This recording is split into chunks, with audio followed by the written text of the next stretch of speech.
You don't want to go in there all by yourself, do you?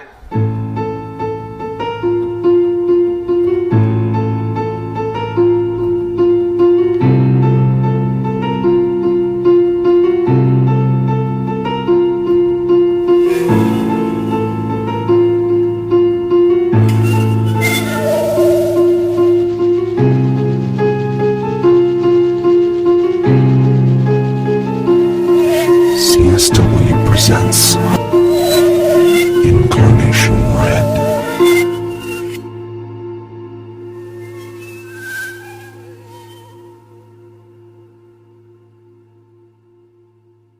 Episode 24. Rot.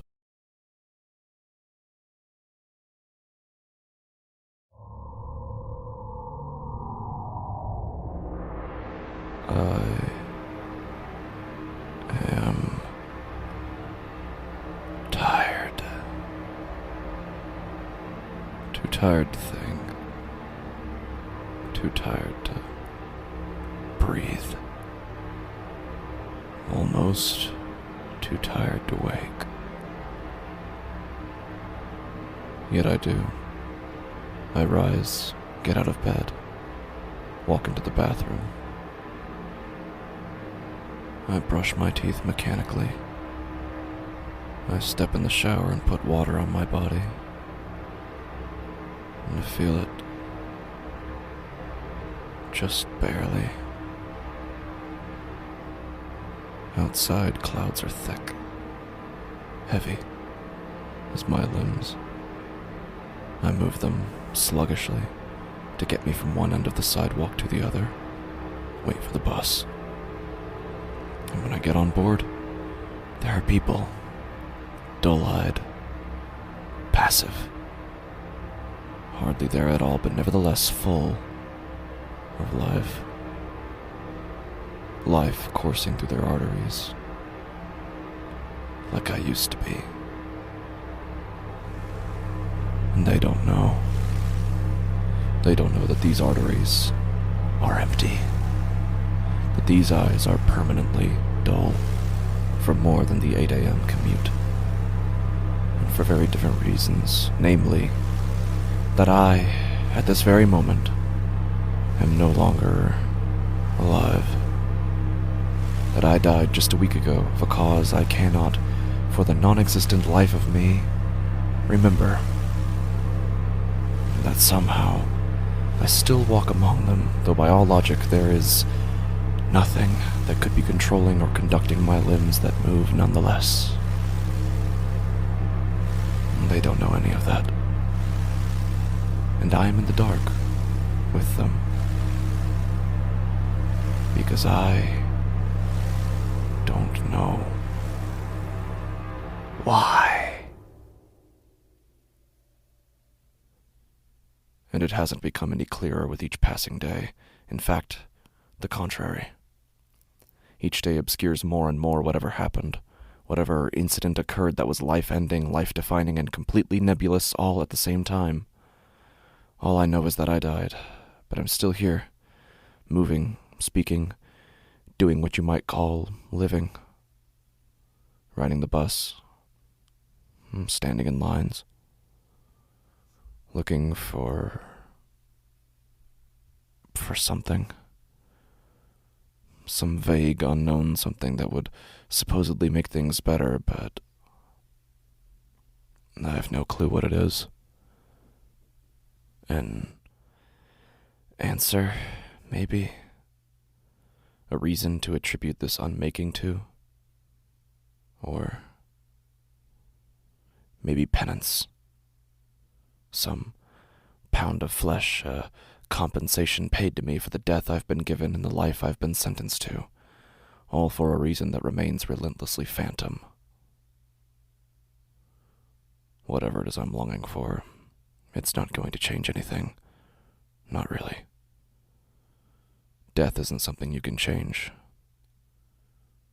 You just have to keep on living through it. So I do just that. I go about my so-called life. Walk down the sidewalk under heavy clouds. Look up at buildings that look down at me.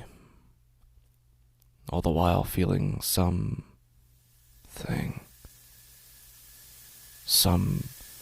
pain, or not pain, but a sort of tickling inside of me. Just faintly. But there,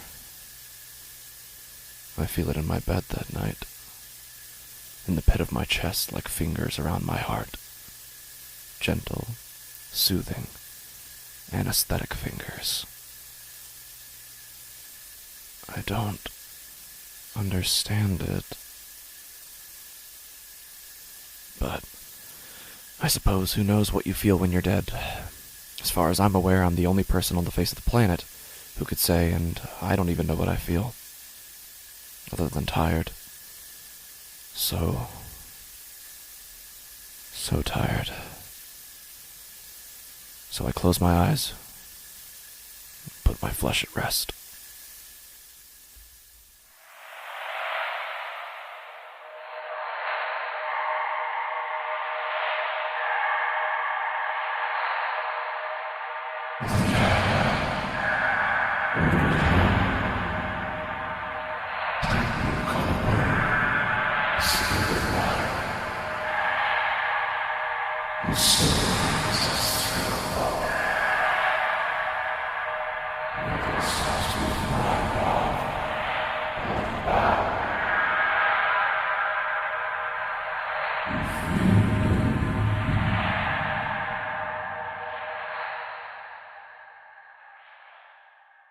I wake.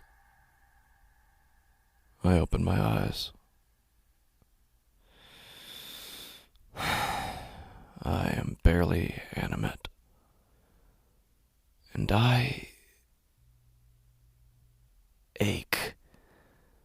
I feel a dull soreness in the core of my body. And getting up, stretching, trying to activate my limbs into a sense of wakefulness, it just makes it worse. I still rise, bathe, get dressed, step out my apartment door to run errands, stand and wait at the crosswalk, but it doesn't stop. So muddled and obscure in its sensation. So colorless and tangible, yet undeniably there. I look up. And I realize I never pressed the crosswalk button. I walk forward anyway. A truck rushes past me, the metal sheen of its door a simple inches from my face. The driver honks, swears at me. I am still. My heart beats at its regular, steady pace. I slowly walk across the street, an orange hand signaling me to stop. But I don't. I'm thinking about the ache again, feeling it slide its tendrils from one side of my heart to the other, and I strain my entire body and brain just to feel it feeling me, like I'm holding its hand with my own. With each twinge, each pang of its growing presence, I feel a pulse ripple throughout my flesh, each little atom of me anticipating something. And I focus in on it, try to follow its almost self-sentient energy to whatever its logical conclusion will be, but I collide with someone on the sidewalk. They spit profanity at me, keep walking. I put my hand over my shoulder on where my body struck theirs. It doesn't hurt, but I turn around, watch them as they keep walking down the sidewalk, their body becoming smaller as mine remains still. I keep watching. I recall where I'm trying to be and get to walking. And my feet feel it. They feel something cold, some kind of sinuous descent of frozen air, but the air's not touching me, it's inside me, reverberating from one end of my body to the other. The door to the supermarket appears. I enter, and I may as well be walking barefoot on the tile. The bottoms of my feet are so frigid. I try to remove my mind from it. I scan the aisles, try to keep my thoughts on what I'm here for, and to remember what's on my list. Remember what I was going to make for dinner tonight, but for some reason it's just not registering. In brief moments, the recipe flashes into my mind, but it's gone just as quick, as if it's just not memorable enough for me to recall it distinctly for longer than a few seconds. With what glints I can recall, I try to move myself toward the appropriate aisles, try to keep my focus on the ingredients. I feel the canned vegetables, run my fingers across their smooth covers. I lift up the fruits, squeeze them, assess them. I stare at the meat aisle. I stare at it, motionless, holding a pound of steak, and aching all over. Why can't I remember? Why can't I remember what I was going to eat? Someone slaps my shoulder, tells me to hurry up and decide what I want, and to get the hell out. I look at him. His eyes are full of emotion. They stay trained upon me, shifting their character from anger to concern. Then they start to move from my face to the steak that I'm holding, and when they move, they do so with such animation, such fervor as I could never manage. His skin is full of color, bright, saturated life.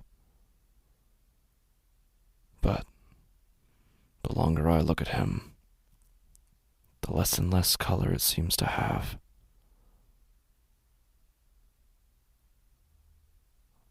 I wonder why. He turns away, walks his shopping cart back down the aisle. I watch him as he keeps walking, until he's gone. Then I drop the pound of steak and my empty handbasket and walk out the door, wondering why my hand is wet. I order takeout for dinner that night, and I head to bed early. I just feel like not moving, I suppose. And I can feel sleep coming so palpably, so readily, like it's just been waiting to creep in. The fatigue overtakes me, wins the arm wrestle I've been having with it all day, silences my senses, and I just feel like I might never want to move again. What else is a dead person supposed to do, right?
lie awake.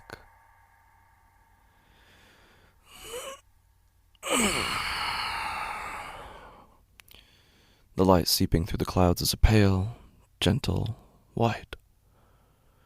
I rub my eyes, open them, rise up in bed, and I feel relaxed. I feel at ease. The ache of yesterday seems to have faded, dissipated overnight, and replacing it is a bliss. A strange bliss, but one I cannot deny. So I stand up, make my way to the kitchen, pour a bowl of cereal, carry it to my living room, sit on the couch, lift the remote to turn on the TV, then lift my spoon and stop.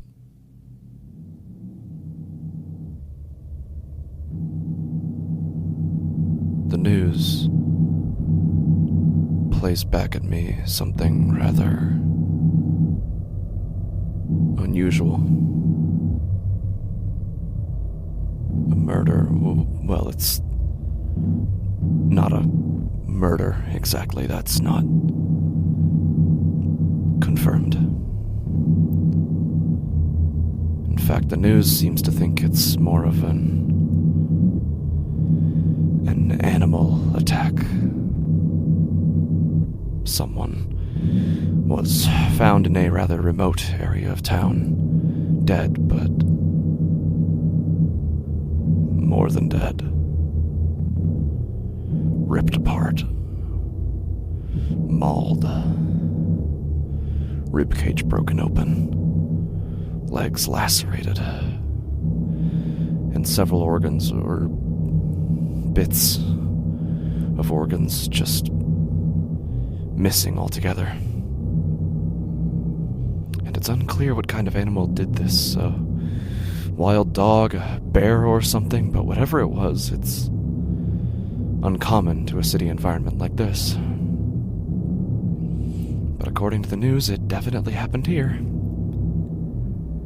And it definitely happened last night. And the brain was completely destroyed. I watch the whole story and continue staring at the television. And I look down and realize I haven't eaten a single bite of my cereal. It sits untouched, soggy, but still fresh enough to eat. I pick up the spoon. I set it back down. Look out the window. Guess it's hard to eat when you've got something like this on the mind. Hard to sit here and eat a combination of milk and plants and sugar, but then again, I'm not really ever hungry. Not these days. Not since I died, because what use would the dead have in eating? That's something death relieves you of, isn't it? The need to eat. I just do it to go through the motions, I guess, to simulate the life I'm apparently supposed to go on living, but I don't want to. I don't want the cereal. I didn't even want takeout last night. And I can't really think of anything I do want. At least, not anything I could name. I mean, I still feel that longing, you know? Still don't know what it's for, but I don't know. Sometimes I feel like I'm getting close. Catch it in brief, fleeting impressions. When I'm cramped in with other passengers on the bus, or in line at the store.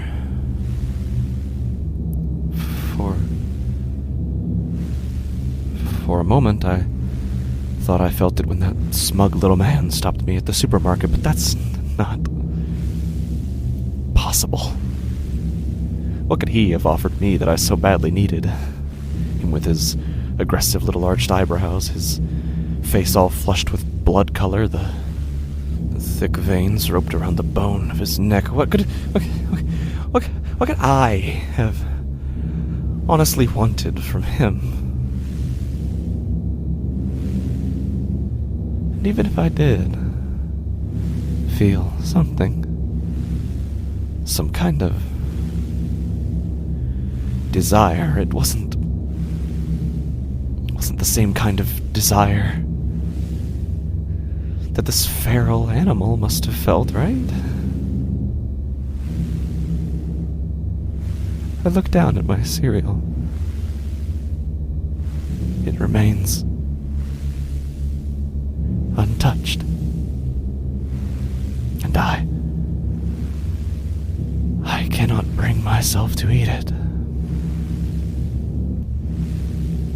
Why? Why can't I eat it? Why?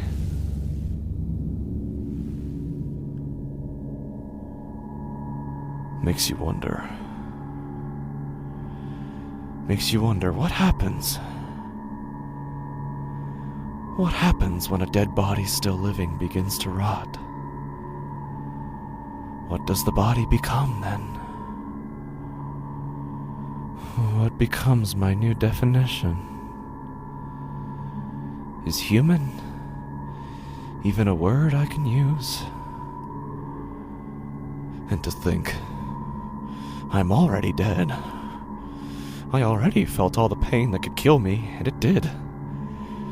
There was nothing else for me to fear. Except the rot. But if I had just died... this wouldn't be happening. So why? Why didn't I die even though I did? How maudlin it is to even ask that question now, but why? What trick of fate has made me into this vessel of some nameless truth manifested in rotting flesh? What reasonless phenomenon chose me to become this? To be the first ever to become this? And first, well, does that mean there will be more? Is that why? Is that my answer? Is that my purpose?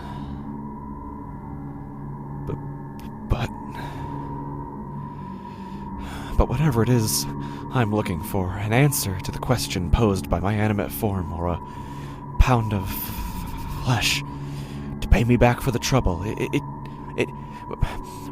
Whatever it is, it's not gonna make me violent or something, right? This longing, this hunger, it's just mine. It won't belong to anyone else. I won't let it. And then there's the one thing that never changes. I am tired. So tired. And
Slow, my friend.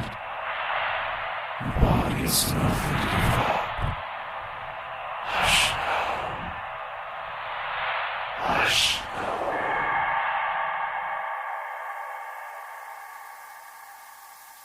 The world is swimming. Shades of black, gray, shades of red. And it all comes back and assembles itself into a ceiling, a wall, a floor that is covered in blood. And I sit, backed up against a wall, staring at it. At the body. At the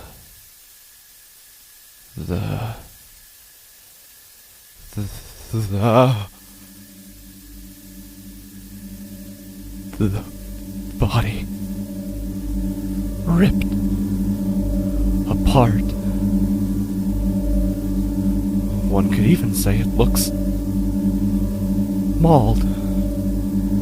Splintered bones jutting out of the skin, pried back, flesh peeled inside out to bare the organs, face so shredded and disassembled that it's hard, really, to believe it was ever the face of a human.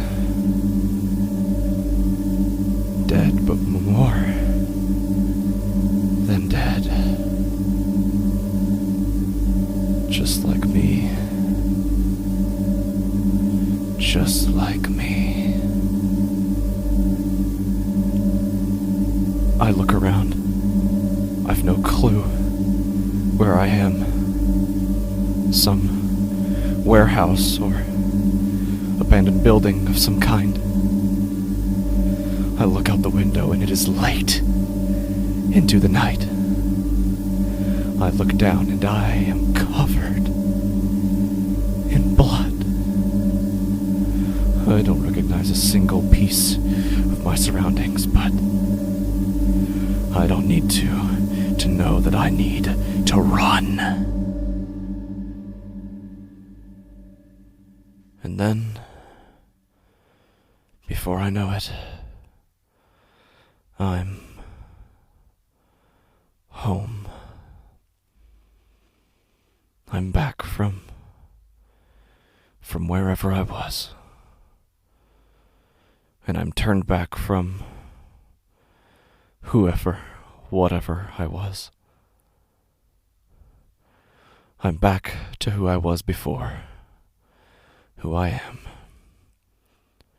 I am human. Again.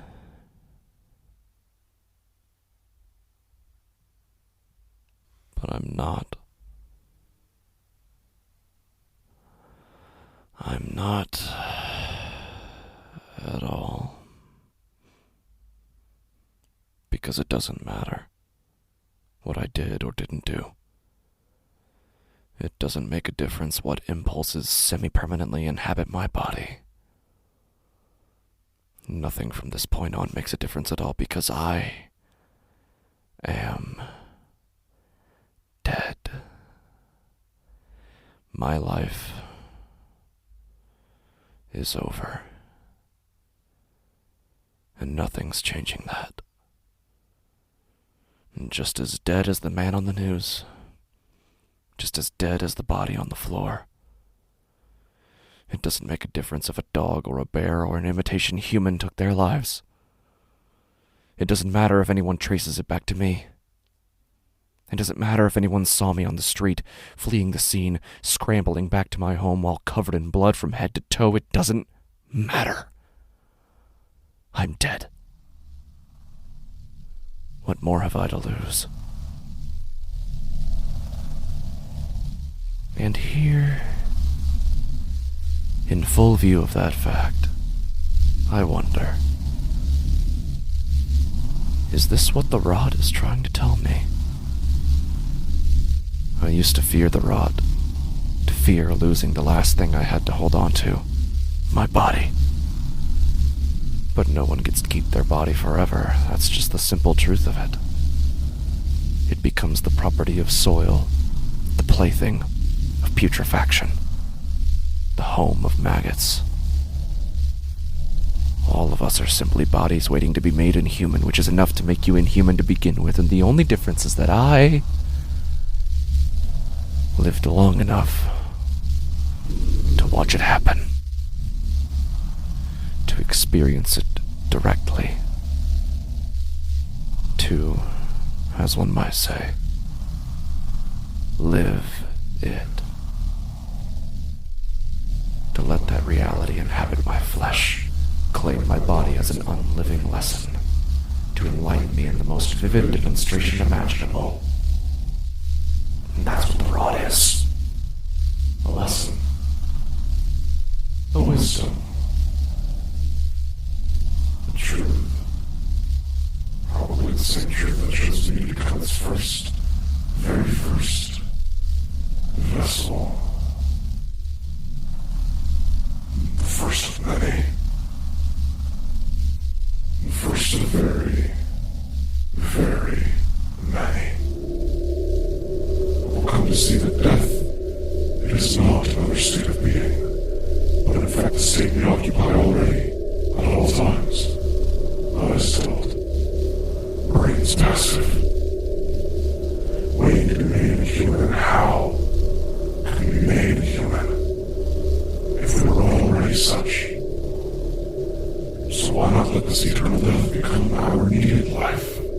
After all, it's what our life has been, already, all along. Now is simply the time to realize it.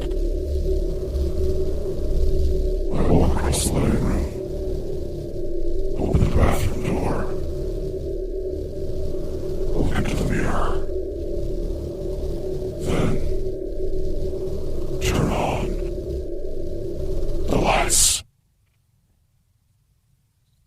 And I see... I see who I truly am. Who we all truly are. Or at least, what we're all about to be.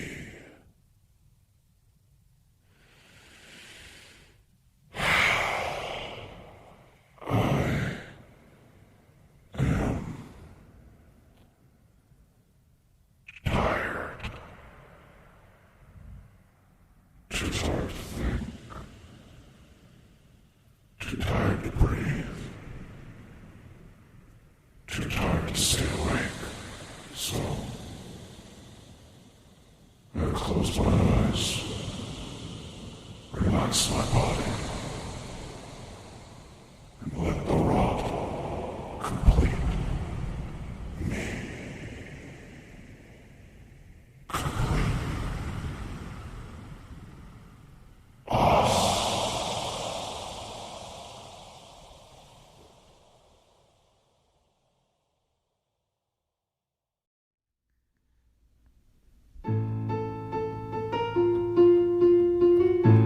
Incarnation Red is created, written, narrated, and edited by c.s.w. The opening theme was written and performed by Annika Hansen. All music and sound effects used in this podcast are created in-house from scratch. For more information and updates, join our Facebook group Friends of Incarnation Red or follow our Facebook page, Incarnation Red, as always READ. For more information than that, you can follow me on Twitter at csw_horror or visit my website c.s.w.horror.com. For behind-the-scenes looks and other scary content, you can follow me on TikTok or you can follow me on Instagram at Incarnation Red. Thank you for listening.